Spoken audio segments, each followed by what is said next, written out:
자, 안녕하세요. 북스너 카페 여러분. 오늘 저번 시간에 이어가지고 유학과 관련된 내용을 할게요. 통일신라 유학과 관련된 내용을 해보겠습니다. 자, 통일신라 유학 관련된 내용을 이제 하기 전에 그 교과서에 있는 내용을 좀 살펴보고 그다음에 유학의 발달 그 관련된 내용을 이제 강독을 해볼게요. 자, 몇 페이지 펴보시냐면요. 그 16강 보충 페이지 28페이지 펴보세요. 28페이지. 자, 그러면 이제 한번 읽어볼게요. 자, 통일신라에서는 신문왕이 유학 교육기관인 국학을 설립하고, 이거 예전에 아마 시험 문제 나왔죠? 자, 경도강은 국학을 태학감으로 고치고 박사와 조교를 두어 논어와 호경 등을 가르치었다. 그래서 이제 원성학 때는 유교 경전의 이해 수준을 시험하기 위해서 관리에 두면 독서상품권을 마련했지만, 자, 이 독서상품과 관련돼서 또 시험문이 나왔어요. 036 기출문제에 국학과 같이 나왔어요. 자, 그렇지만 골프 문제 때문에 그 기능을 제대로 발휘하지 못했다. 자, 그래서 요 그 국학하고 독서상품과의 한계를 쓰는 문제를 할 때, 한계에 대한 그 문제 나올 때 요 내용을 쓰면 되겠죠. 그래서 이제 신라 골품제 사회에서 이 국학과 독서상품은 그렇게 큰 기능을 하지 못했고요. 이 국학하고 독서상품과에 주로 들어왔던 사람은 육두품 계열이죠.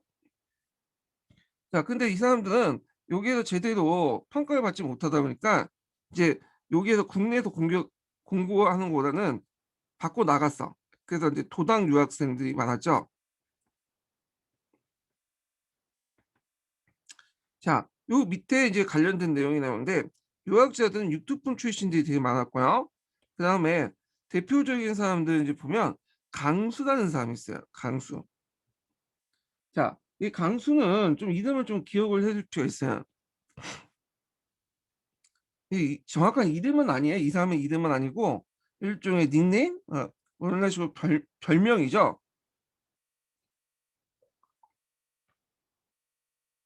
자, 이 강수라는 인물은 원래 신라 출신은 아니고 대가야 출신이에요. 그래서 이제 조상이 대가야 출신이고, 이 사람은 문장력이 되게 뛰어났기 때문에 그 당시 문무왕으로부터 총애를 받았어. 네.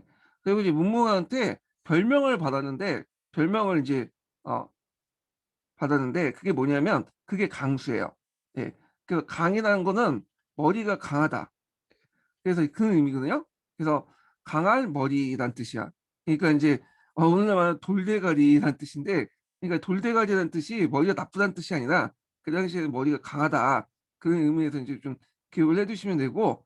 그래서 이 강수가 쓴 대표적인 책이 뭐냐면 어, 책이라보다는 편지죠. 그 외교 문서가 뭐냐면 답서린 기서예요. 서린기의 편지에 답하다라는 뜻이죠. 자, 이 답서린기서는 꼭 외워두세요. 그래서 고대사에서 상당히 중요한 1차 사회 중에 하나거든요. 예. 그 다음에 이제 청방인문서라는 책, 그 편지도 있어요. 예. 답서린기서나 청방인문서 같이 관련된 외교 문서를 지었다. 음. 그래서 이제 무효왕과 문무왕의 어떤 통일 사업을 보좌했던 사람이고요. 그리고 이제 이 사람은 불교를 비판하고 유교 도덕을 더 중시 여기는 어떤 그런 것들을 주장을 했고, 그 다음에 이제 일부 다처제나 골품제에 입각한 어떤 신분제도를 비판했던 사람이에요. 자, 그 다음에 설총인데 이 설총도 육투품 출신이죠. 이 사람은 이제 그 유명한 게 이도를 정리했어요. 이도를 정리해서 이 유교 경전을 우리말로 쉽게 풀이했던 사람이죠. 자, 그래서 이제 있고, 그래서 이제 신라의 식각 중에 한 사람이고, 고려 현종 때 홍유후라고 해서 추봉돼서 문무제사에 이제 모셨던 사람이야. 그래서 이제 이 사람이 쓴 유명한 그 책이 뭐냐? 그러니까 이제 전해진 그 얘기가 뭐냐면 하왕계라는 게 있어요. 하왕계.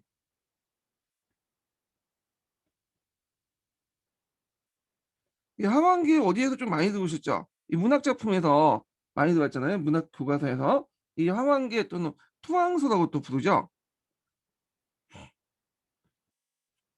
자, 이 사람은 신문왕에게 하한계를 바쳐 갖고 유교 도덕 정치 이념을 제시했어요.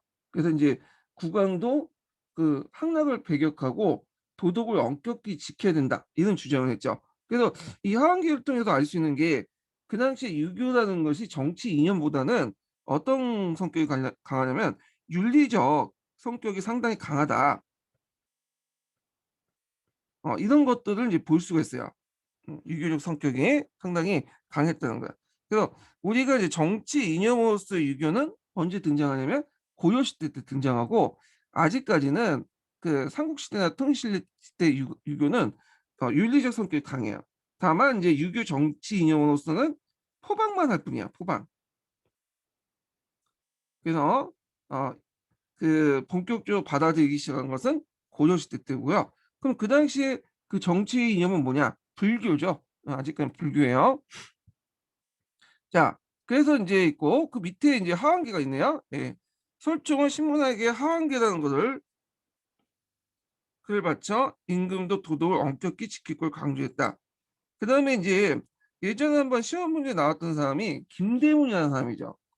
이 김대문은 독립된 문제가 나온 건 아니고 약간 이제 언급됐던 사람인데, 이 김대문은 앞에서 언급한 강수나 설총과 달리 어떤 출신 진골 출신이에요. 진골.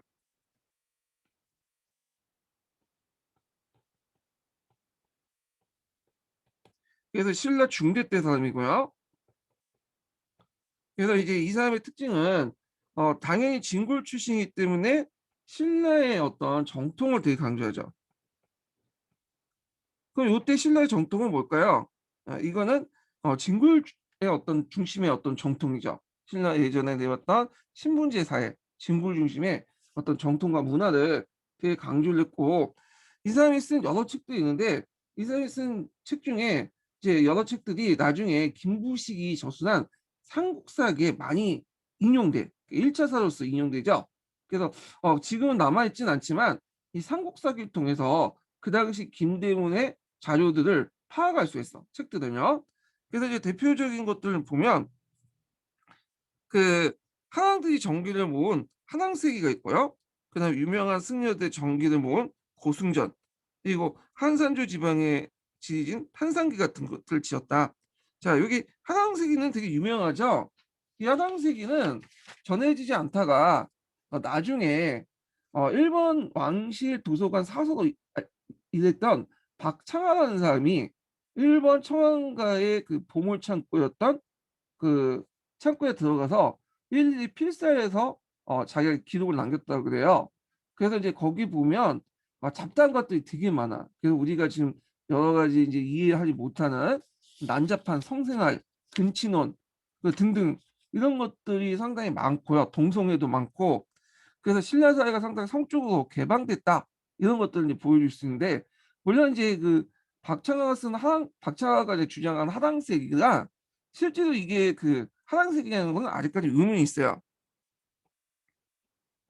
왜냐면 이 하당세기 안에 뭐 계몽이라든지 이성이라든지 19세기 때 쓰였던 용어들이 막 나오거든요. 그래서 이거 박창화 썼던 소설책 아니냐 이렇게 주장하는 사람도 있어요. 자, 하여튼 있고, 그 다음에 여기 이제 그 한산주 지방에 지인 한상기 같은 것들은 어, 그 당시 김대문이 한산주 총독으로 갔을 때 썼던 거고요. 그리고 이제 여기 외에도 또 뭐가 있냐면 계림 작전이라는 게 있어요. 여긴 안 나와 있네요. 계림은 신라를 뜻하죠. 신라의 예전에 별칭 중에 하나가 계림이었어요. 그래서 신라의 역사상 중요한 사건들을 기록했던 것이 계림 작전이고요. 그 다음에 이제 그러면 이 사람의 역사적 의의가 뭐냐, 이거 좀 기억을 해두셔야 돼요. 이거는 뿌셈에 있는 내용인데, 신라 문화인 자기 문화에 대한 이해의 중요성을 인식하고 유교 문화에 심취하지 않으면서도 삼국시대 이래 이제 기존 문화의 정통을 계승했다. 아, 그래서 신라의 문화인 자기 문화에 대한 이해의 중요성을 인식하고 유교 문화에 심취하지 않으면서도 삼국시대 이래의 귀족 문화 정통을 계승했고요. 그 다음에 역사 서술을 확대시켰어. 국왕뿐만 아니라 일반 백성까지도 확대시켰고, 나중에 후대에 이제 그 고려 시대에 기전체 사서의 성물 토대를 뒀는데, 한왕세기를 볼 수 있죠. 한왕세기가 기전체의 어떤 열전하고 이제 비슷하다고 이제 보고 있어요. 예. 그래서 이제 이 사람이 신라 문화를 되게 강조했던 것을 볼 수 있는 게 뭐냐면, 왕의 칭호에서도 볼 수 있죠. 이건 이제 20년 기출문제 나왔는데, 보통 왕의 칭호 쓸 때는 김대문 같은 경우에는 그대로 썼죠. 거서관, 차창홍, 이상호, 이삭은, 어, 이분 마리간 이런 칭호들이 그대로 썼기 때문에 그걸 본 그 뒤에 이제 김부식이 그걸 인용해 갖고 썼고, 근데 이에 반해서 신라 하대였던 최치호는 유교 문화를 되게 강조했기 때문에 이런 거서관, 차창홍, 이삭은 같은 것들 쓰지 않았어요. 예. 그래갖고 그 당시 여러 가지 문제점이 생겼다. 그래갖고 이걸 비판했죠. 그 당시 이제 삼국사기에 있었던 김구식이 그걸 있는 그대로 써야지. 왜 니모 때도 그 내용들 쓰지 않고 왕이라고 다 통일했냐. 중국식 왕의 칭호를. 그래서 이제 비판을 했는데 김대문이 그렇게 써놨기 때문에 지금 우리가 이제 신라의 왕의 칭호가 거서관, 차창홍, 마리간, 이사금이라는 걸 알고 있는 거야. 그런 측면에서 이제 신라 문화를 되게 강조를 했다. 이런 것도 같이 기억을 해주세요. 이제 기출과 관련돼서 한번 언급됐기 때문에 또 나올 수가 있겠죠. 자, 그러면 여기에서 김대문과 대립됐던 인물은 누굴까요? 최치원이죠. 최치원은 신라 하대 때 사람이죠. 이는 김대문이 진골 출신인데만해서 신라 하대인 최치원은 육두풍 출신이에요. 그래서 이 사람은 어떤 신라의 어떤 정통적인 문화, 유교 중심, 그 진골 중심의 어떤 문화에 대해서 비판해서 뭘 강조하면 중국의 유교 문화를 강조했죠. 그러다 보니까 그 신라 고유의 왕의 이런 칭호를 쓰지 않고 대신에 왕이라는 칭호를 쓴 거예요. 네. 자, 뭐 이렇게 좀 파악을 해두시는 것도 좋을 것 같아. 자, 그래서 이렇게 봤고요. 그 최초와 관련된 내용은 뒤에 있으니까 그때 더 보기도 하죠. 자, 그러면 한국사 통론에 있는 내용을 이제 좀 볼게요. 자, 한국 통론 보면 이제 통일신라의 문화 볼게요. 유학의 발달. 자, 통일신라는 그에 확대된 사회적 기반과 경제생활의 안정을 토대로 하고 새로 편입된 고구려 백제 문화를 융합하여 하나의 민족 문화를 확립하는 데 성공했다. 또 성당 문화. 자, 성당이라는 것은 당나라 문화 중에 당나라 문화를 이제 네 식으로 나누거든요. 그래서 초당, 성당, 중당, 만당. 그 중에 당나라의 문화 중에 제일 뛰어났던 시기가 성당시기야. 당 형종 때 문화죠. 그래서 우리가 이제 그 이백이라든지 두부라든지 그런 걸출한 게 신인들이 등장했던 게 성당 때인데 이 성당 문화를 기반으로 해서 외래 문화를 수용했어. 그래서 이제 이것 때문에 이제 나중에 너무 훈육십조에서 비판을 받죠.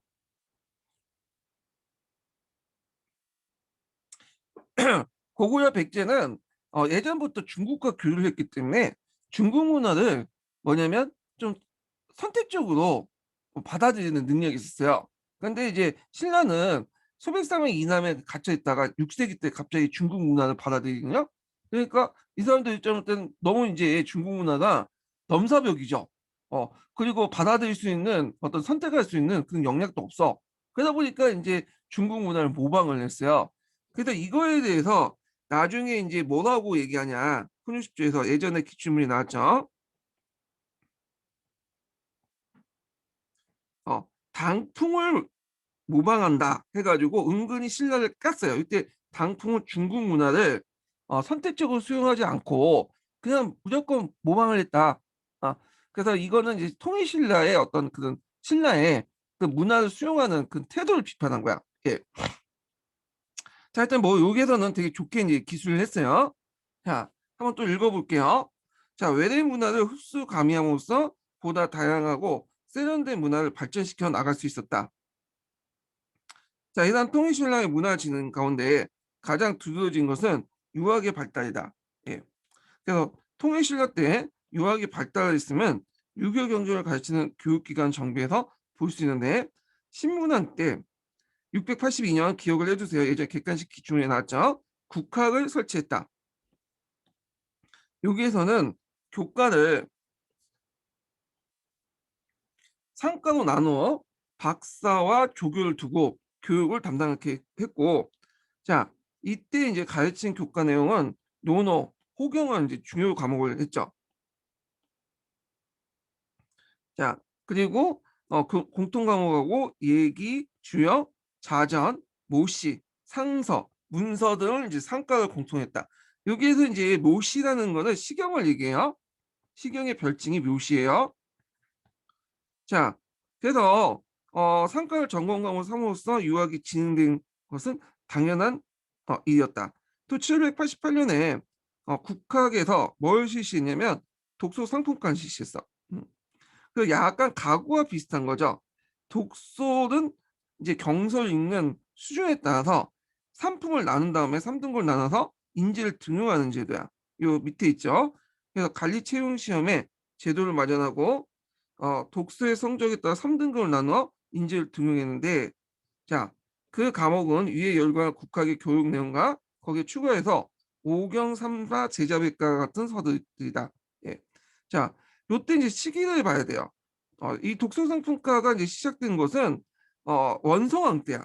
원성왕 때. 이거는 중대가 아니라 하대죠. 하대 초기죠. 예, 하대 때 실시했다는 거. 자, 그래서 여기 쭉 읽어보면 독서 상품과의 설치는 종래 골품 위주의 그 관리 등을 지향하고 유교와 교양에 의한 능력주의적 시험을 제도를 마련하는 것이었지만 골품 제도가 강경하게 유지됐던 신라에는 제 기능을 발휘하지 못했다. 요게 이제 목적과 한계가 있는데 이 목적 부분과 한계가 예전에 시험 문제 나왔어요. 시험 문제 기출에 나왔던 거야. 그래서 이제 한 통 내용을 꼼꼼히 읽어보세요. 예전에도 제가 이제 좀 얘기를 했지만 요즘에 뭐 교과서를 많이 본다 하지만 실제 교과서에서 나온 내용들은 거의 한 통에 나와 있고, 교과서에서 볼 만한 거는 이제 뭐냐면 심화 문제라든지 보충 자료 같은 것들 이런 것들이거든요. 그래서 정근대사는 아직까지는 한 통이 기본이에요. 한 통에서 한 50% 60% 나온다고 보시면 돼요. 그래서 이게 한 통을 일단 기본 깔고 뭐 뿌셈이라든지 교과서라든지 이런 것들 첨가해서 보시는 게 제일 좋을 것 같아요. 자, 그다음에 이제 또 한번 또 다음 문장 읽어볼게요. 자, 국학의 설치와 독서 상품과의 실시는 유학의 발달과 많은 유학자들을 배출 가능하겠다.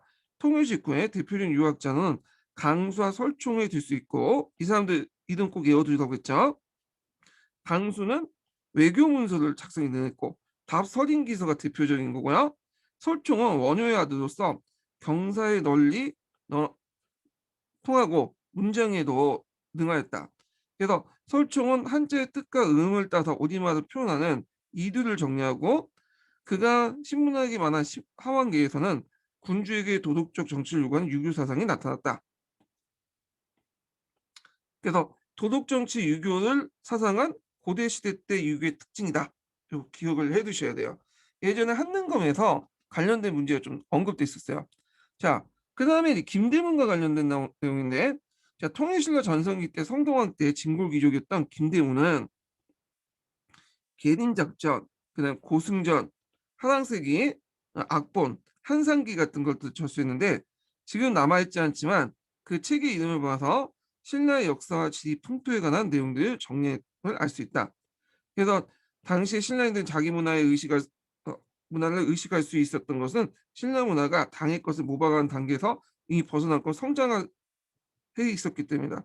요거는 이제 한 통의 그 김대문의 어떤 의, 아니면 중대 신라 문화의 의, 이렇게 이제 있는데 요거는 좀 약간 신라에 대해서 좀 문화에 대해서 되게 뭐냐면 되게 호의적인 측면에서 쓴 것 같아요. 한 통은. 그래서 모방하는 단계에서 이미 벗어나 성장했기 때문이다. 이렇게 이제 했는데 이에 대해서 이제 훈육십조는 좀 약간 모방만 했다. 이런 식으로 비판을 했죠. 자, 그 다음에 신라대 도당 유학이 활발해져 당의 빈곤가가 합격해서 그곳에 관리 임명된 사람들이 많았으며 유명한 유학자도 많이 배출되었다. 자, 여기 빈곤가 예전에 한번 19년 기출문제 언급됐었죠. 당남아 같은 경우에는 되게 개방적이에요. 그래갖고 인재도 외국의 이제 그 주변의 이민족들을 많이 받아들거든요. 그래갖고 이제 문과에서는 빈곤과를 실시해서 받아들였고, 그 다음에 이제 무과, 예, 장군들은 변장제도라고 해서 받아들였어. 그래서 우리나라 같은 경우에는 뭐 흑지상지가 대표적인 사람이죠. 이 사람이. 그다음에 이제 대표적인 학자로서 김은경, 뭐 김각이, 최치원 있는데 그 중에 최치원은 꼭 기억을 해두셔야 되겠죠. 최치원은. 그래서 최치원은 당에 급제하고 당에서 급제하니까 당에서 빈곤가를 급제하고 여러 간지를 역임한 후 귀국하여 진성령에게 시무책 10여료를 올렸어요. 예. 자, 시무책이라는 것은 현실을 타개할 수 있는 어떤 방안을 이제 거죠. 시무라는 거는 뭐 요때만 붙여진 게 아니라 그 뒤에도 자주 나와요. 이 시무 뭐 백조 뭐 이렇게. 그래서 이 시무라는 것은 현실 문제를 해결하기 위한 위견 이런 이제 해석을 하셔야 돼요. 자, 10여조를 올려서 정치의 혼란을 시정하려고 했으나 그것이 뜻대로 되지 않아 벗을 버리고 합천 해인사에 가서 여생을 보내서 많은 젖을 남겼다. 그죠? 자, 이 사람이 쓴 책들을 좀 볼게요. 이 사람이 이제 그 중상복기라는 책과 개헌필경, 재앙연대력, 문집 이런 책도 있고, 그러면 지금은 개헌필경하고 그 낭의 하상비다의 비문만 남았어요. 사상 비문 중에 하나인 거죠. 자, 그러면 이제 여기에서 책을 하나하나씩 보면요. 자, 여기 재앙연대력이라는 책이 있어요. 요 책은 좀 기억을 해두세요. 자, 재앙연대력은 지금은 남아있진 않아요. 지금 남아있진 않고 삼국사기 인용돼 있죠. 삼국사기 1차 사료로서 이제 그 인용됐기 때문에 일부 기록이 삼국사기에 있고요. 유교적 선언을 통해서 신라사를 이용했어요. 그래서 이제 그걸 볼 수 있는 게 뭐냐면 신라의 고유 칭호보다는 왕의 칭호를 사용했다.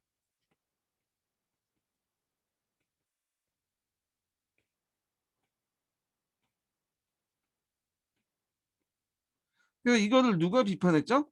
김부식이 비판했죠. 김부식이. 자, 그 다음에 예전에 08년 전공 역사에 잠깐 언급된 게 사만설이야. 음. 이 사만설은 나중에 좀 정리를 해줄 텐데 요 사만설이 예전에 한번 동국지지와 이제 같이 나왔어요. 그래서 동국지지와 그 요거 제왕연대영 최초의 사만설 관련된 내용이 그 예문 나오는데 이때 이제 그 사만을 뭘로 봤냐? 우리가 이제 보는 사만하고 인식이 달라요. 이때는요.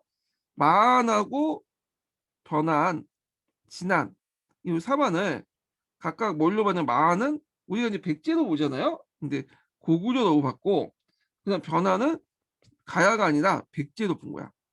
그 다음에 진화는 신라로 본 거죠. 예. 그래서 요런 이제 사만설 제시를 했다. 그래서 이제 요건 우리가 지금 생각하고 있는 사만하고 좀 다르죠. 그 다음에 여기에서 이제 또 눈여겨볼 게 뭐냐면 그 이건 아니죠. 예. 요 정도. 예. 여기 파악을 해두시고 그 다음에 이제 개헌필경은 어 지금 현존하는 문집 중에 가장 오래된 건데 이 개헌필경에서 유명한 글을 썼죠.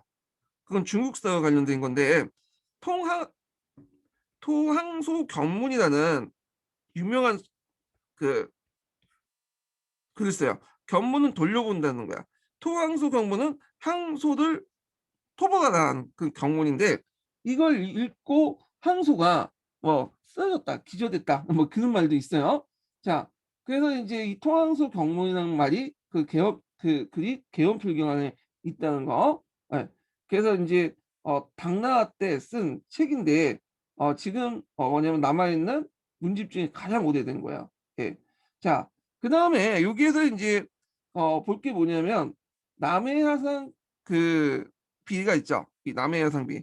요걸 이제 뭐라고 얘기를 하냐면 요게 남해해상비 외에도 이 사람이 비문을 많이 썼어요. 그래서 변련체 문장이 선종의 탁비를 많이 썼거든요. 그래서 네 개가 유명해. 이게 이제 사상비문이라고 하죠. 뒤에도 언급되어 있긴 하는데, 그래서 이 사상비문은 유불선 풍수도참사상을 다 반영하고 있어요. 예. 그리고 훈요 10조에도 그 내용이 반영되어 있고요. 그래서 유교와 선종의 어떤 결합, 이런 것들을 볼 수 있다. 당시 지식인들은 유교학 유학자에서 유교만 하는 게 아니에요. 예. 뭐 선종도 능숙하고 알고 풍수도청 선수도 알고 그랬거든요. 이런 것들 다 반영돼. 그래서 참고로 이 최치원이 쓴 4대 비문은 외울 필요는 없어요. 대승복사비, 지증대 지증대사적 도덕비, 진간선사 대공탁비. 그다음에 여기 이제 나와 있는 남해하상 백월 보강탁비. 네, 줄여서 남해하상비 이렇게 이제 얘기를 하고 있죠. 사상비문. 자, 사상비명이 있고. 자, 그다음에 계속 읽어볼게요. 근데 이제 이들 유학자들은 육두풍 출신이 많은 것의 특징적으로 있다. 강수와 설충이 육두풍 출신이었고요. 최치원, 최승원, 최연희 이 사람을 보통 이제 신라 하대의 이제 삼체라고 하죠. 그리고 최치원은 끝까지 이제 신라에 충성했다가 안 되니까 해서에 들어갔고, 최승원하고 최연희는 나중에 후삼국 시대 호족들과 이제 결탁을 내갖고 그들 참모 역할을 해요. 이 사람들은요. 자, 그래서 이제 이들은 그리하였다. 육두풍 출신들은 국학에 입학하거나 도당하여 유학하고 유학자가 되는 사람들이 특히 많았다. 자, 이들 육두풍 출신들이 골품사의 신분 제약을 학문적 능력에서 극복하려고 했고, 그리고 진골 귀족으로서 이들 행정적 실무를 이용하기 위해서 이들의 수학을 뒷받침해 줬기 때문이다. 그러나 육두분 출신들에 위해서 담당한 신라 유교는 결국 골품제를 비판하고 사회의 모순을 개혁하는 방향으로 나타나게 되었다. 자, 그래서 신라 후기의 유교는 진골 출신의 신라사에 대하여 비판적이고 도덕적인 사상적 기반이 되었다. 예, 그래서 신라 후기, 통일신라 후기의 유교의 역할을 좀 보고 있어요. 근데 유교 외에도 그 당시에 있던 불교, 그러니까 선정이죠. 그냥 풍수도충사상, 이런 것들은 다 반신라적이야. 유교, 뭐 불교, 선종, 풍수도참사상, 그냥 다 반신라적인 성격을 띠고 있다라고 보시면 돼요. 자, 그래서 이제 한번 이제 채치원을 중심으로 해서 한번 봤고, 채치원과 관련된 내용, 강수와 관련된 내용을 한번 어, 그 제가 보충자료 이 교과서에서 한번 읽어볼게요. 자, 20 먼저 강수를 읽어볼게요. 예, 돌대가리, 예, 머리가 강한 사람. 한번 읽어볼게요. 27페이지. 자, 강수는 어떤 사람인가 해갖고 그 천재교과서에 있어요. 이 내용이. 자, 이 내용을 이제 보면요. 강수는 어떤 역할을 했는가? 강수는 육두품 출신은 한계를 뛰어넘어 이 사람이 대가의 출신이에요. 뛰어난 문장으로 외교에 크게 이바지하였다. 태종 무열왕 때 당에 국서가 왔는데 이때 이제 국서가 설인기의 편지죠. 강수는 이름 한 번에 막힘도 없이 읽어내려갔고 왕이 기뻐하며 그의 뛰어난 머리뼈가 특이하다 해서 강수 선생이라고 이름을 붙였다. 자, 그 다음에 요때 이제 그 편지를 내려간 것뿐만 아니라 이건 여기 안 썼네. 제일 중요한 게 그거에는 단문을 보냈죠. 여기 이제 뭐라고 했어요? 서린기에 보내는 편지에서 답서린기서 요 답서린기서에 나당 동맹을 맺을 때 대동강 이남의 땅은 신라가 대동강 이북의 땅을 당이 갖는다는 김춘추와 당 태종의 그 미자 그 뭐랄까 약속이 있어요. 개인적인 약속이. 자, 이후 당에 한 무료왕의 아들 김인문이 감금되자 그를 풀어달라고 청한 걸 아빠가 언급했던 청방인문표를 지었어요. 그래서 두 가지 꼭 외워두세요. 청방인문표하고 답설인기서. 당 고종은 이 글을 읽고 크게 감동해 눈물을 흘리면서 인문을 놓아줘 위로했다. 인문은 그 당시 이제 이게 외교사주를 갈렸다가 당에 오해를 갖고 이제 그 잡혀 있었는데 그래서 이제 이때 강수가 글 써갖고 포나게 한 것 같아요. 자, 무령에 이어 문무왕 때 역시 그의 피력을 상당히 높게 평가했다. 통일을 완성된 후 문무왕은 그에게 사천이 나는 벼슬과 함께 녹봉을 내리고 그의 공덕을 크게 치하야 됐다. 서린기는 신라의 대당 공국을 비판하는 글을 보내자 이에 답하여 아까 이제 얘기했죠. 그 답서린기서를 강수가 작성하도록 했다.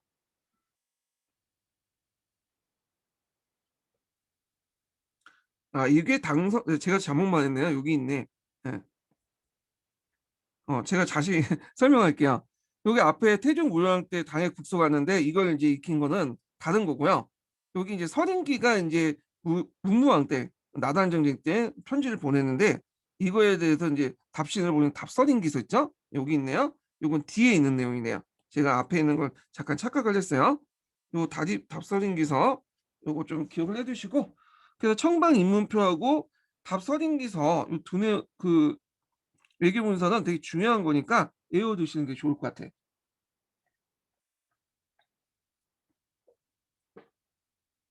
자, 그 다음에 몇 페이지를 보시냐면요. 14페이지 펴보세요. 14페이지. 자, 14페이지에 보면 채취원과 관련된 내용이 나오거든요. 자, 여기 이제 도당 유학생 다친 신라사를 두드리다 해가지고 있는데 여기 이제 채취원이 쓴 시문이야. 예. 그래서 이 짧은 시문 속에서 지식인들 고뇌와 쓸쓸함을 가득 담겨 있다. 칠춘이 왜 이런 우수 어린 시를 썼을까? 그는 불과 18살 때 빈곤가에 급제하고 당에서 문장으로 이름을 날린 천재였다. 그러나 전작, 정작 고국에선 골품제 벽 앞에 자전한채 외직을 전정했다. 이 사람이 오니까 지방 한 직을 줬어요. 그러니까 우리식으로 따지면 뭐 해외 유학파들, 그러니까 하버드나 뭐 로스쿨 그런 데에 그 공부했던 사람들이 오니까 뭐 저쪽 뭐 구급 공무원 이런 식으로 주는 거죠. 자, 최천을 비롯해 이미 넓은 세상을 경험한 유투푼 출신의 도당 유학생들은 신라사의 모순을 더욱 뻗어지게 느꼈다. 이들은 다친 신라사를 변화시키려고 뜻을 이루기 어려웠다. 자, 이런 현실 속에 최천은 가야사는 거예요. 그 저수를 몰두했고 그때 그의 문지인 계엄 필경이 전해지고 있다. 한편 최치원과 더불어 남한 삼치였던 최승호가 있는데 이 사람은 이제 시세의 흐름을 알고 어디에 붙었죠? 후백제 신하가 됐어. 그다음 최원이는 고려 왕건의 신하가 되었죠. 그래서 이들 이제 육두분 지식인들은 호족과 손을 잡고 새로운 세상을 만들고자 했다. 근데 이제 새로운 세상을 만들고자 했지만 주체는 누구예요? 일단 호족이 주체예요. 자, 호족이 주체고 육두품들은 소극적이었죠. 여기 소극적이고 제한적이었다. 이거 이제 한국사 통론에 나와 있는 표현인데 소극적이고 제한적이다.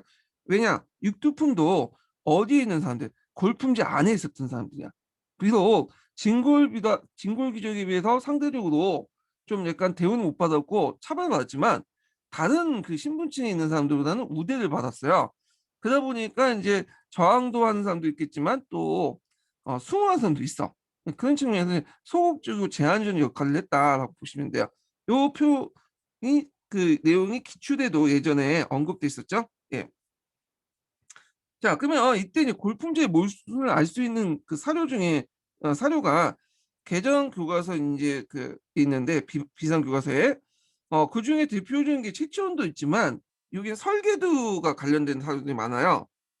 이 설계도에 관련된 내용의 삼국사기를 볼게요. 자, 그 삼국사기에 보면 그 설계는 신라 귀족 가문의 자손이다. 아마 귀족 가문이지만 이제 좀 낮은 귀족 가문 육두품 출신인 것 같아요. 일찍이 친구 네 사람과 술을 마시면서 각기 뜻을 말할 때 신라는 사람을 쓰는데 골품을 따져가면서 그 족속이 아니면 비록 뛰어난 재주와 큰 공이 있어도 한도가 넘지 못한다. 여기 이제 가로치기 문제에서 이제 골품 여기 나올 수 있겠죠. 자, 나는 중국에 가서 출중한 지략을 이제 발휘하고 비상한 공을 세워 영화를 누리며 높은 간직에 어울리는 칼을 차고 천자 곁에 취입하기를 원한다. 이렇게 했어요. 결국 이 사람은 이제 설계도는 중국에 갔어. 그래서 중국에 가서 무장으로 이제 출세를 하죠. 그리고 전투 중에 앞서 갖고 여러 열심히 싸워서 전사를 내요. 그래서 당태종이 물어봐. "이 사람이 누구냐?" 어 "신라 출신의 설계도입니다." 하니까 당태종이 이 감동을 해 갖고 이렇게 우리나라 사람들도 지금 싸울 때 겁을 먹고 도망가는데 이 사람은 너무 열심히 살았다. 그래 갖고 자기의 항로풀 벗어 주면서 이 사람에게 덮어줘, 시체에게. 그래서 설계도 시체에 이제 그 항로풀을 덮어줬다. 뭐 그 내용이 있어요. 예. 자, 그러면 이제 내용을 볼게요. 그 밑에 설계도는 신라 출신에서 당에서 활동한 문인이다. 자, 육특분 출신이었던 그는 진골 귀족이 아니라 아니면 대신할 장군이 될 수 없는 어, 그 현실을 비판하였다. 그래서 최치호는 신라 육특분 출신으로 당에 유학할 각오했는데 그는 정치 사회적 진출을 제한한 골품제를 비판했으나 진성여에게 사회 혼란을 바로잡기 위해서 개혁안을 올리기로 했다. 이게 이제 앞에서 언급한 시무 10조죠. 예, 시무 10조. 근데 시무책 10조에 올릴 때 진성령이 받아들였다고 되어 있지만 삼국사기에는 실제 받아들이지 않았어요. 그래서 이제 여기서 받아들이지 않자 이렇게 이제 해석했죠. 개혁안을 받아들이지 않자 해인사 등지 후 은둔했다.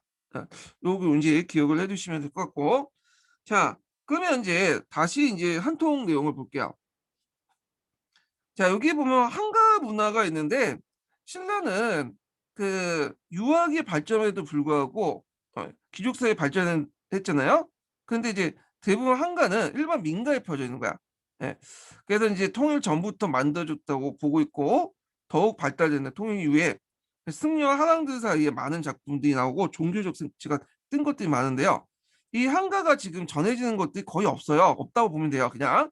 근데 이제 삼국유사나 이런 곳에 14수가 실려 있어. 예, 14수가. 그래 갖고 인제 뭐냐면 그 원효가 썼던 무예가 이거, 그다음에 이제 이거 민간에서 많이 있고, 그다음에 9년 전에 있는 이제 그 보현 어 십연가 이런 11수가 있고요. 그다음에 인제 뭐 3 대목을 지었다고 하거든요. 그 대구 하상에 난 사람이 위원과 대구 하상이 3 대목인데 요 3 대목도 지금 남아 있지는 않아요. '삼국 유사에 그런 작품이 있구나.'라고만 이제 보고 있어요. 그래서 여러 작품들이 있는데 그냥 건너뛸게요. 그래서 신라 시대 때 향가 문화가 발달됐다. 요 정도만 기억을 해 주시면 될 것 같아요. 문학과 관련된 건 좀 잘 나오지는 않기 때문에 시험에 안 나오는 그 가능성이 있는 거는 그냥 건너뛸게요. 한가 문화는 어디에서 유명하냐면 이거는 어디에서 나올 시험이냐면 주로 인제 국어 문제 있죠. 예, 국어과 보는 애들이 주로 하는 거고, 역사과 공부할 때는 역사 시험 볼 때는 '그냥 이런 게 있구나.' 하고 넘어가시면 돼요. 예. 자, 그러면 통일신라 이제 불교를 보죠. 예, 불교의 흥령. 자, 통일신라의 불교는 이제 어떤 특징을 갖고 있냐면 삼국시대 때 불교는 주로 귀족들이나 왕 같은 좀 상위 계층들이 믿었잖아요. 근데 통일신라 때 불교는 주로 인제 민중들도 믿기 시작해. 점점 이제 대중화되죠. 그래서 대중화되기 시작했다. 요거 좀 기억을 해 두셔야 돼요. 네, 통일신라 때는 대중화됐다. 그다음에 또 이제 특징이 뭐냐면 불교 교리가 이제 심화되기 시작해요. 예전에는 뭐 뭣도 모르고 인제 불교를 받아들인 데 반해서 이때부터는 이제 뭐냐면 그 위상이라든지 원효라든지 이런 사람들이 등장을 하잖아요. 그러면서 이제 불교 교리가 점점 심화되고, 그래서 특히 인제 그 원효 같은 사람은 불교를 교리를 정리를 했죠. 예. 공유 문제도 해결하고 이런 이제 것들이 등장을 했고, 자 그다음에 인제 이 불교가 어떤 역할을 또 하냐면 통신라 때는 그 당시 인제 사회통합적 역할을 또 하죠. 그 당시 뭐 고구려, 백제, 신라 같은 이렇게 분열됐던 나라들이 하나 통합을 했잖아요. 그래서 이런 사회통합적 역할로서 하고, 그러면서 민족 불교 사상 체계가 확립됐다. 이렇게 이제 보시면 될 것 같아요. 자, 그러면 관련된 내용을 한번 읽어 볼게요. 요 불교와 관련된 내용은 한 구특에 되게 잘 돼 있어요. 그래서 요번에 제가 구특 부분은 이제 뭐냐면 읽진 않지만 관련된 내용을 좀 제가 하면서 좀 약간 언급하면서 나갈게요. 자, 삼국시대에 전래된 불교는 통일신라에 들어와서 미중의 융성을 보았다. 이때 불교는 공학면에서 교리적 측면에서 한층 발달된 사상체계가 성립되었고 신앙, 신앙면에서 일반 민중들까지 널리 확산되어 사회 지배 이념이 되었다. 음. 그래서 신라사의 불교 특징이 여기 나와 있죠. 자, 여기서 일반 민중까지 널리 확산됐다는 건 대중화됐다. 그래서 대중화될 수 있었던 것은 정토 신앙 때문이죠. 뒤에도 언급도 있겠지만 정토 신앙 때문에 대중화되기 시작하죠. 자, 통일신라 시대 불교는 당후부터 전래된 여러 종파가 심화되어 활발한 발달이 있는데 신라에서 많은 도당 유학생이 건너가 당에서 여러 불법들을 배워 귀국하여 불교를 흥령을 힘썼으며 해초, 의상, 원칙 등이 대표적인 승리였다. 특히 해초는 당에서 멀리 인도 서역 지방까지 순례하면서 유명한 왕호 청축 국전이라는 기행을 접수했어요. 요거 꼭 외워두세요. 해초가 썼던 왕호 천축국전이죠. 여기에서 천축국이라는 것은 뭐냐면 천축국은 인도죠. 인도. 여기 천축국은 인도야. 자, 그래서 이제 해초가 이제 썼던 건데 이 왕호 천축은 인도를 왔다 갔다 하면서 썼던 기행문 이렇게 보시면 돼요. 요게 예전에 교육과정 관련된 내용에서 나왔고 아마 그때 09년인가 중국사에서 관련돼서 한번 언급된 것 같아요. 이때 자, 이 왕호천춘 국전은 오랫동안 이제 썼다가 이제 안 알려졌거든요. 그런데 동항을 이제 그 연구하는 학자 중에 페리오라는 학자가 있어요. 이 사람이 이제 그 뭐냐면 동항 문서를 연구하는 과정에서 우연히 이 책이 발견된 거야. 그래서 이게 두 권을 발견했거든요, 동항에서. 이때는 이제 뭐냐면 불경을 이제 쓰고 나서 이면지로 사용했어요. 행정문서 이면지로. 근데 보니까 이 행정문서 이문지가 더 이면지로 사용했는데 이 행정문서 이면지 안에 그 뭐냐면 왕호천축 국전이 들어가 있는 거야. 그래서 나중에 이게 발견이 된 거야. 이거는요. 그래서 명칭 좀 정확히 기억을 해두시고요. 요거 관련된 내용은 나중에 이제 제가 뒤에 좀 있다가 대전교과서 관련된 게 강독할 때 좀 더 얘기를 할게요. 자, 이들 도당 유학생들에 위해서 불교 종파는 신라에도와 더욱 발달하게 되었다. 자, 이 시의 불교 종파는 개울종, 열반종, 법성종, 화엄종, 법상종. 예. 그래서 5개 종파가 형성이 됐죠. 이거 뭐 통일신라부터 해서 그저 삼국시대까지 해서 교종이라고 해서 5종을 설립됐죠. 음. 그래서 개울종은 뭘 강조해요? 이거는 이것은 그 유를 강조하죠. 유지라는 것은 교단을 유지하기 위한 어떤 그런 규율이죠. 예. 그래서 이 계율종은 삼국이 다 강조됐어요. 왜냐하면 삼국이 이제 그 예전에도 얘기했지만 어떤 율령을 받아들이기 전에 그 전에 이를 한번 체험할 수 있는 것이 계율종이었어. 예. 거기에 불교의 유리였죠. 자, 그래서 불교의 어떤 그 유를 체험을 통해도 나중에 율령을 받아들였기 때문에 되게 강조됐고요. 열반종은 도교의 어떤 그 중심 사상. 그래서 그 당시 영계도의 도교의 어떤 그 중시들 반발에 대해서 도교 진흥제의 반발에 대해서 만들어졌던 거고 법성종, 하옴종, 그다음 법상종이 있다. 법성종은 원효가 창시했어요.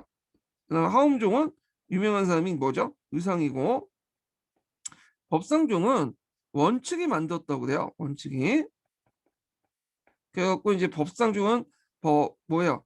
머릿속에 상을 세우다라는 뜻이죠. 예. 자, 그래서 이제 이거는 유식학파에 속해요. 유식학파. 이건 좀 뒤에 얘기할게요. 자, 그다음에 이제 그 대표적인 학파가 이제 하엄종과 법상종이다. 자, 하엄종은 원흉, 그 조화와 사상을 중시했으며 지배층과 피지배층의 대립이나 지배층 내부의 분열을 지향하고 하나의 질서 속에 포함시킨 사상적 기반이 됐으며 이는 지배층의 긴골기족적 한영을 받고 특히 통일을 위해 전제 왕권 강화를 강화시키는 인협적으로 크게 발전했다. 그래서 그 역할을 했던 사람이 누구냐면 의상이죠. 예, 의상. 그래서 이제 의상과 관련된 내용이 나오죠. 그래서 해동하엄의 시조라고 부르는 사람이 그 의상인데, 의상은 당에 유학해서 중국 하엄의 제2 이주인 지엄에게 수학하여 돌아와 신라 하엄종을 개청했고, 뒤에 중국 하엄종의 제3제가 됐던 3조가 됐던 법장이 지엄의 문화에서 의상과 동문수학하면서 지엄의 법장을 문지 의상을 지엄이 법장을 문지, 그 다음에 의상을 의지라고 해서 그 대비시키고 있으며, 의상이 귀국한 뒤에 이 두 사람의 교류가 계속됐던 사실은 당시 신라하엄학이 중국과 같은 수준에 있음을 나타났다. 자, 의상은 제지와 양성과 교세의 그 확장과 힘을 기울여 하엄종을 크게 번창했고요. 고려 초의 군여에게 이어진 그의 병명은 신라 하엄종의 주를 형성했다. 이렇게 이제 돼 있어요. 자, 여기에서 약간 이제 더 설명을 하자면, 잠깐만요. 여기가 좀 간단하게 돼 있는데, 의상은 일단 출신이 진골 출신이에요. 네, 진골.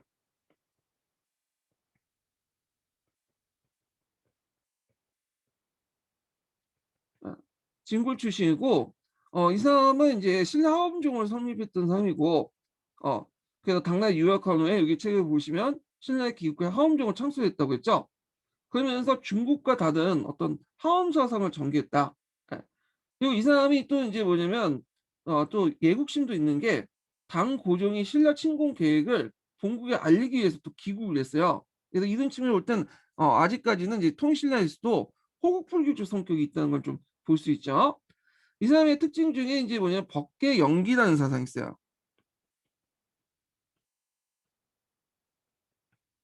법계 연기는 뭐냐? 자, 모두가 끝없는 시간과 공간 속에서 원인이 되고 대입을 초월해서 하나로 융합되는 거야. 어, 그래서 이제 전체와 부분, 본질과 형상 등의 관계 속에 일어난 모순과 무질서를 조화와 안정을 세계로 이끄는 어떤 번진법적 세계관이 깔려져 있거든요.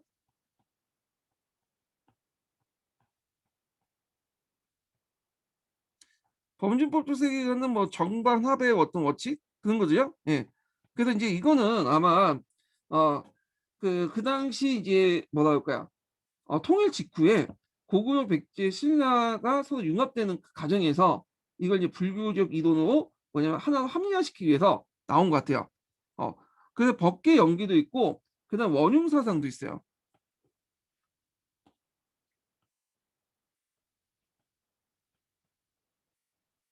자, 이 원융 사상 같은 경우에는 유명한 말이죠. 일찍다 다직이라는 말 있죠.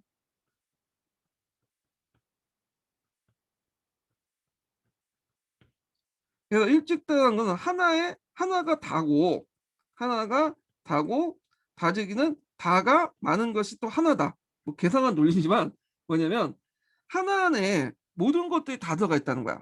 음. 그런 동시에 많은 것들에 또 하나가 있다. 이런 내용이야. 자, 이 말은 이제 뭐겠어요?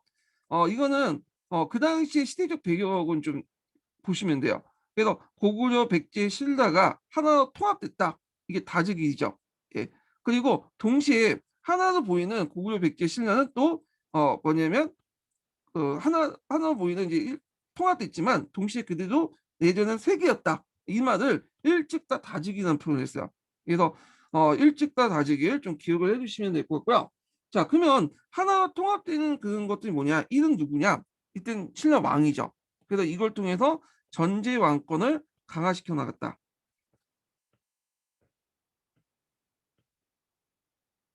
그래서 전제 왕권의 이념적 도구들로서 사용됐다는 거죠. 일찍다 다즉이요. 자, 그리고 이제 이걸 통해서 고구려, 백제, 신라의 어떤 유민들을 인정하면서 그 정체성을 인정하면서도 그 다음에 하나 통합하는 다즉이를 함으로써 하나 통합하는 그런 것들을 강조했죠. 그러니까 여기 일찍다 다즉이 중에 어디를 더 강조하겠어요? 당연히 다즉이를 강조하죠. 이렇게 해서 자, 그래서 이제 이런 식으로 이제 뭐냐면 원효의 사상이 이제 있고요. 그다음에 원효가 아니라 의상이죠. 의상의 사상에 대해서 좀 얘기해봤고, 보통 의상을 볼 때 전제 왕권하고 너무 연결시켜갖고 대중지향적 측면이 없는 걸로 잘못 생각하신 분도 있지만 실제로 대중지향적 측면도 되게 많아요.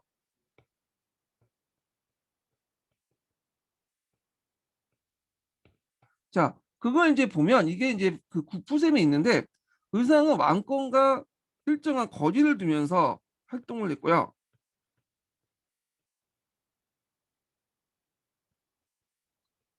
그래서 이제 종교적 이념적으로 볼 때 왕권을 보장했지만 그렇다고 너무 밀착하게 한 건 아니야. 어 그래서 이제 그런 것도 있고, 두 번째는 간음 신앙과 미타 신앙을 수용했어. 간음 신앙과 미타 신앙은 정토 신앙의 일환이죠. 나중에 정토 신앙 할 때 좀 더 얘기했지만, 그래서 이걸 하원 종단으로 수용했다. 그리고 또 이제 뭐냐면 의상의 제자 중에 10대 제자가 있는데, 요게 인제 간혹 집안의 노비 출신이나 아니면 병졸 출신이 되게 많아요, 하층민 출신들이. 그래서 의상은 왕권 강화에도 이바했지만 대중지향적인 모습도 같이 띠고 있고, 그 당시 유행했던 그런 정토 사상을 일부 수용했다. 이렇게 보시면 돼요. 정토 사상은 그 당시 이제 뭐라 그럴까요? 우리가 원효만 수용한 게 아니라 전 교단적인 측면에서 받아들였거든요. 왜냐하면 우리나라는 중국이나 일본처럼 정토전이라는 게 따로 교단이 만들어지지 않고 사상 측면에서 수용했죠. 요거는 이제 정토 사상 할 때 이제 좀 더 얘기할 텐데, 그다음에 우리가 이제 뭐지 이 하엄종이라는 것 자체가,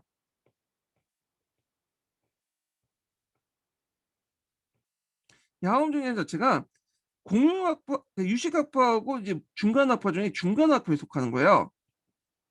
오래전에 이제 인도나 중국에서 논쟁 중에 중간학파와 유식학파 논쟁이 있었거든요. 이걸 공유 논쟁이라고 하는데, 여기는 하엄룡은 중간학파에 속한다. 이렇게 좀 기억을 해두시면 돼요.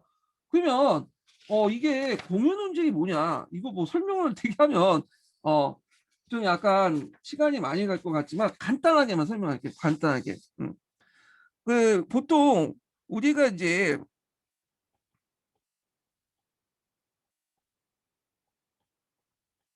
우리 감각기관이 있잖아요. 감각기관. 그래서 우리가 오감이 있다고 하죠.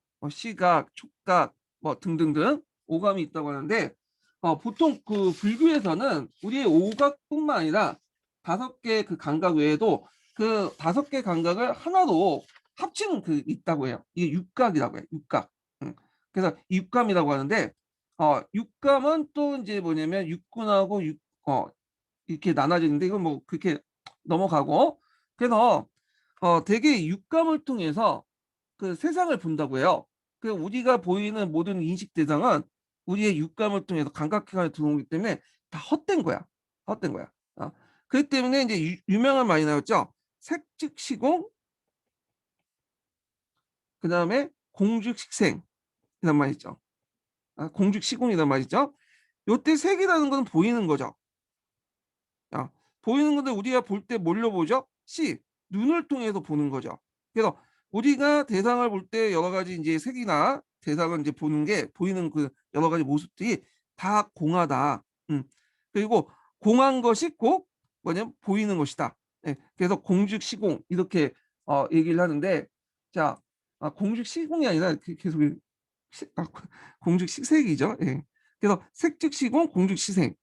그래서 눈에 보이는 것은 다 공하고, 그리고 공한 것은 다 눈에 보이는 거다. 뭐 이런 얘기야. 그러니까 우리가 보이는 것은 눈의 시각을 통해서 보이는 것들이 다 공하다는 거죠.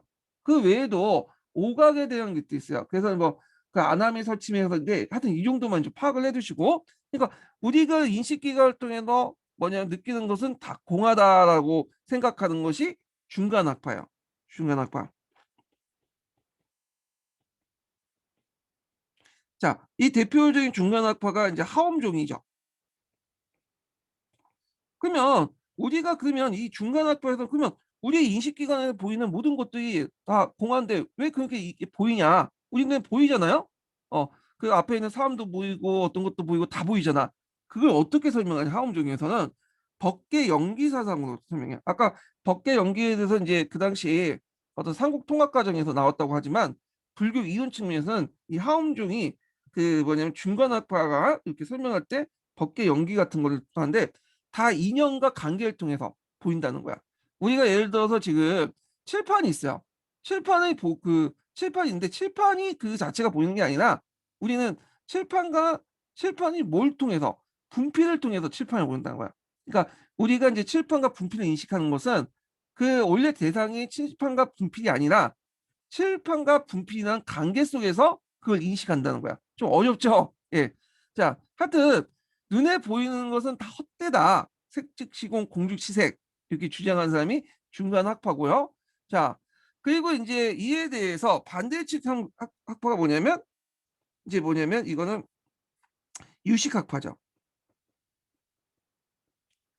일단 유식학파는 중간학파의 견해를 좀 인정해요. 어, 눈에 보이는 게 다 헛되는 걸 인정해. 그렇지만 눈에 보이는 것을 어떻게 다 헛되지만 일단은 보이기 때문에 인정해야 되지 않냐. 이 중요한 것은 눈에 보이는 본질이 중요한 게 아니라 우리의 마음이 중요하다는 거야. 이걸 바라보는 마음이 중요해요. 그래서 비록 헛되지만 우리의 마음에 따라서 그거에 따라서 좋게 보일 수도 있고 나쁘게 보일 수도 있다는 거야. 어.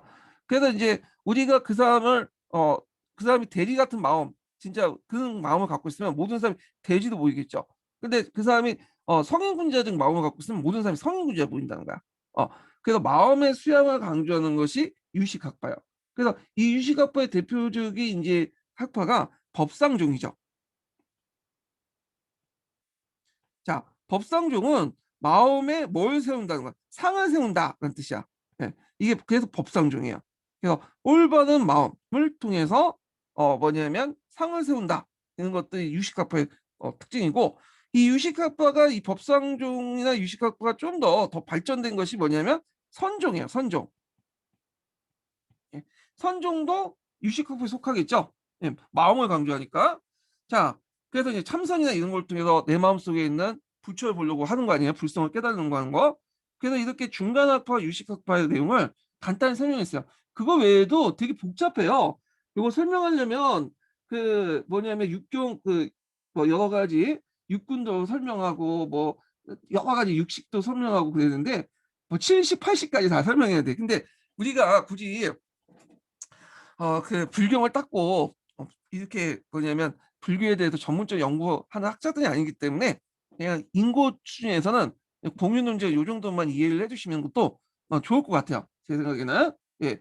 자, 하여튼 이 공유 논쟁은 중간학파 유식학파 논쟁은 그 당시 인도 불교가 탄생할 때부터 계속 있었고 중국을 거쳐가지고 계속 논쟁했다가 우리나라 가서 원효가 이식학파 공유 논쟁을 해결했죠. 뭘 통해서? 일심 사상을 통해서 해결했어. 그건 뒤에 좀 얘기를 할게요. 예. 자, 그러면 이제 정리해 볼게요. 자, 의상은 법계 연기 사상을 통해서 범진법적 세계관을 제시를 했다. 그래갖고 이제 있고 두 번째는 원흉 사상을 강조했다. 일찍다 다지길. 그래서 이걸 통해서 전제왕권을 강화하고 그다음에 어떤 삼국 통합 이런 것들 강화했다. 대중지향적인 모습도 띠고 있고 그리고 하엄종은 아까 중간학파라고 했죠. 그래서 중간학파고 이걸 이론적으로 뒷받침한 게 법계 연기다. 이렇게 이제 보시면 될 것 같아요. 그러면 의상의 의의를 볼게요. 의상의 의의를. 요것도 이제 구특강에 있는 내용인데 일단 의상의 의의를 이제 그 불교 의상의 어떤 사상적 의의를 보면 첫 번째로는 전제 왕권을 강화했다는 거.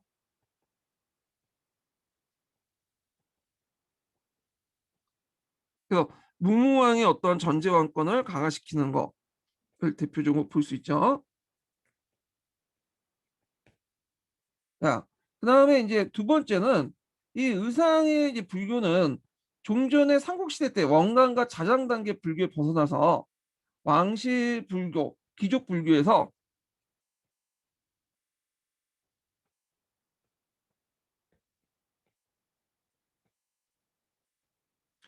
여기가 이제 삼국시대 원관과 자장 단계죠. 요 사람들은 이제 왕실의 어떤 권력 강화를 이제 이바지했던 승려들이죠. 예.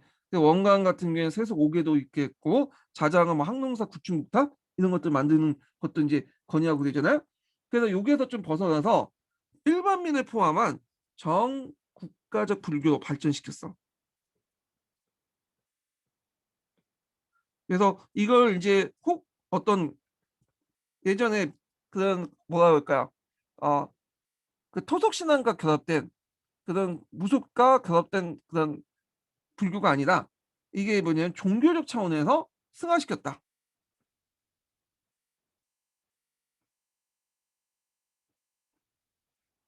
자, 그래서 인제 이런 의미가 있고요. 그다음에 세 번째로는 요걸 여기 잘못 썼네. 요쪽으로 써야 되네. 예. 자, 세 번째로는 그 당시에 이제 고구려 백제 신라 귀족과의 반목, 유민들의 포섭 문제를 이런 대립성이나 다원성을 토립했다. 대립성이나 다원성을 하나의 통일시켰다. 고구려와 백제 신라의 어떤 반목. 왜냐면 삼국이 그때 통일된 바로 그 그때였죠. 그러다 보니까 서로 갈등이 있었잖아. 그리고 이런 것들을 대립성과 다원성이라는 개념으로 통일했는데 요때 인제 했던 것은 아까 원흉 사상이죠. 예. 일찍다 다지길 이런 개념을 포함시켰고요. 그래서 이제 귀족사의 갈등의 모순을 한 차원 높은 수준에 이해했다고 이제 보시면 될 것 같아요. 그래서 정리하면 일단 전제 원권을 강화시켰고 왕실불교와 귀족불교에서 전국가적 불교 그리고 예전에 미신적인 어떤 성격에서 종교 차원을 승화시켰다는 거. 자, 그다음에 이거 글씨를 제대로 써야 되는데 제가 글씨가 악필해서 예. 자, 그다음에 그 당시 고구려 백제 신라의 대립을 어 대립성과 다원성을 통일시켜서 원흉 사상을 통일시켰다. 요렇게 인제 볼 수가 있어요. 예. 그래서 인제 이 그 위상은 시험 문제 많이 나오기 때문에 좀 파악을 해둘 필요가 있어요. 요거 놓쳤네. 의상이 쓴 그 유명한 책이 있어요. 책인데 이게 이제 예전에 시험 문제 나왔죠. 하오밀승 법궤도예요.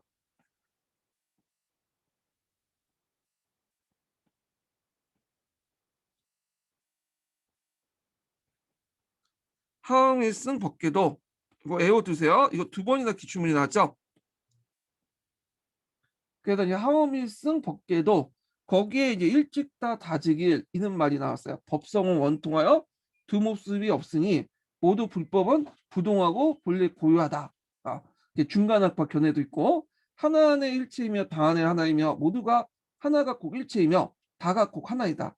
일찍다 다지길 이런 말들이 그 법계 연기나 그 당시 또 원흉 사상이 하오밀승 법궤도에 들어가 있으니까 요것도 좀 기억을 해주세요. 그 책의 명칭 예전에 한번 시험 문제 나왔어요. 자, 그래서 인제 요 내용들 한번 이제 봤고 그다음에 그 교과서에 있는 내용은 나중에 제가 인제 같이 볼게요. 예. 자, 그다음에 원칙으로 넘어갈게요, 원칙. 원칙도 시험 문제에 많이 나왔던 사람인데 요거 이제 원칙 넘어가기 전에 첫 번째 인증번호 좀 알려드릴게요. 첫 번째 인증번호는 24 번이에요. 네, 첫 번째 인증번호는 24 번이다. 이렇게 보면 되고 자, 한번 이제 원칙에 대해서 이제 읽어볼게요. 신라 법상 중에 가장 대표적인 승려로서 원칙을 들 수 있다. 이 사람 이름 외워야 되겠죠? 기초에 나왔던 사람이에요. 자, 원칙은 당에 들어가 현장에게 유식학을 배워 법상적 승려로서 확고한 지위를 굳혔고 현장에 제자였던 구기와 도리사고 대립하여 구기의 자음학파에 대해서 서명학파를 설립했다. 요 내용도 예전에 기출문에 나왔던 거기 때문에 좀 기억을 해주세요. 서명학파도 좀 기억을 해 두시고요. 자, 원칙 사상은 유식학파뿐만 아니라 어 다른 여러 그 사상을 널리 성립하여 이를 포용하는 입장은 있었던 것으로 중국에서 자오학파부터 이단 시에 배척받았지만 티베트 불교에 지대한 영향을 주었다. 어 티베트 불교는 오늘 라마교죠. 라마교에 영향을 줬고요. 그래서 인제 보통 요게 유식학과 관련된 내용인데 자, 유식학을 원래 들어온 유식학을 구유식학이라고 해요. 인도에서 건너온 유식학을. 그래서 인제 이것이 당초에 이제 현장에서 인제 와 가지고 인도부터 새로 전래된 유식학을 신유식학이라고 해요. 예. 그래서 원칙은 현장에게 신유식학을 배웠지만 앞에 있었던 구유식학도 포함됐을 뿐 아니라 그 대승불교, 소승불교 여러 사상도 다 섭렵했어. 그래서 융합적인 어떤 성격을 갖고 있다. 음. 그래서 원칙은 이렇게 인제 융합적인 성격을 갖고 있고, 이는 당시 신라 불교가 통불교적 학풍과 관련됐다. 그러니까 이 통불교적 학풍이라는 것은 자기 학파뿐만 아니라 다른 학파도 다 수용한다는 거죠. 음. 그래서 이제 이 원칙 좀 기억을 해 두시고요. 자, 원칙은 신라에 돌아오진 않았어요. 근데 그의 제자들이 이제 신라에 들어왔죠. 그래서 이제 원칙은 그 유식학은 도징을 거쳐서 태연에 이르기까지 집대성할 법상조를 성립했다. 어.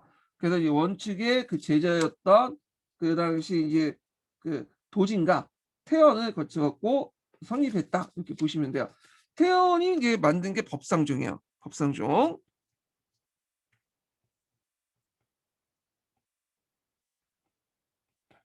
자, 그다음에 법상종으로서 또 알려진 사람이 진표라는 사람이 있어요. 이 사람은 여기 안 나와 있는데 제대로 쓸게요, 제가. 유명한 사람이야, 이 사람도. 예.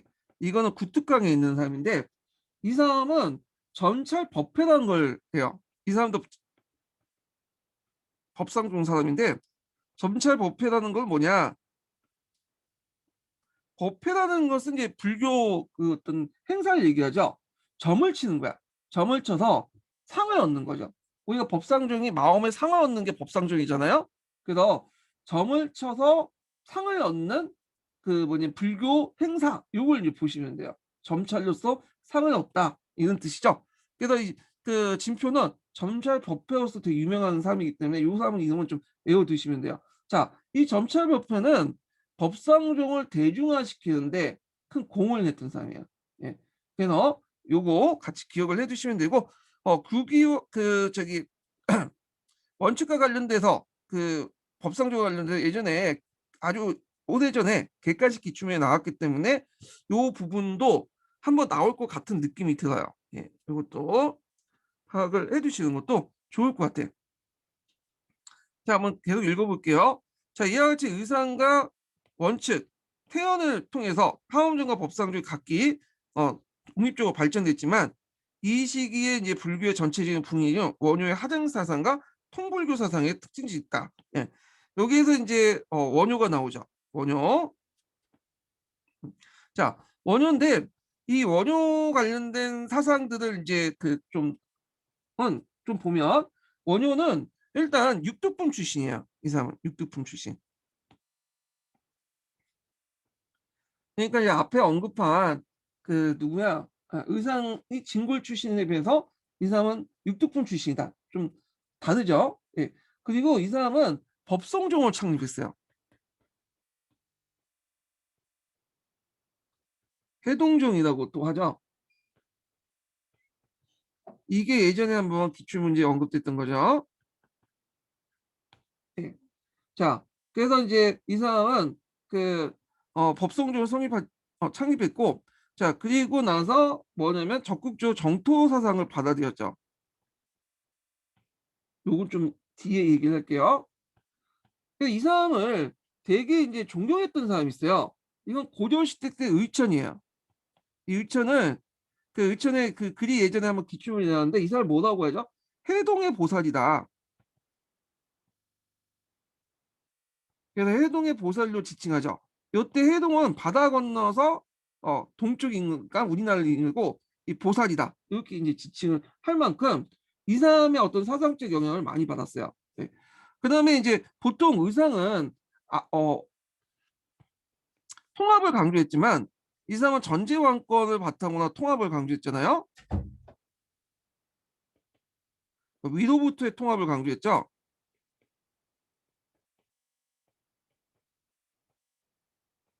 그리고 앞에서 이제 의천도 원효를 존경하지만 이런 측면에서 의상하고 동일하게 어떤 전제 왕권을 바탕으로 위로부터의 통합을 강조해요. 근데 이게 원효는 요거와 대비되게 아래로부터의 통합을 강조했던 사람이에요. 네, 민중 중심 이런 것들 되게 강조했던 그런 사람이었다는 거. 자, 그러면 뭐 자세한 내용은 이제 뒤에 좀 더 얘기하지만 이런 특징을 가지고 있다는 걸 좀 파악을 해두시고요. 그 원효 사상의 어떤 특징, 이 사람의 업적을 세 가지로 요약할 수 있어. 예, 요거를요. 자, 이 부분은 좀 쉬었다 갈게요. 요거는요.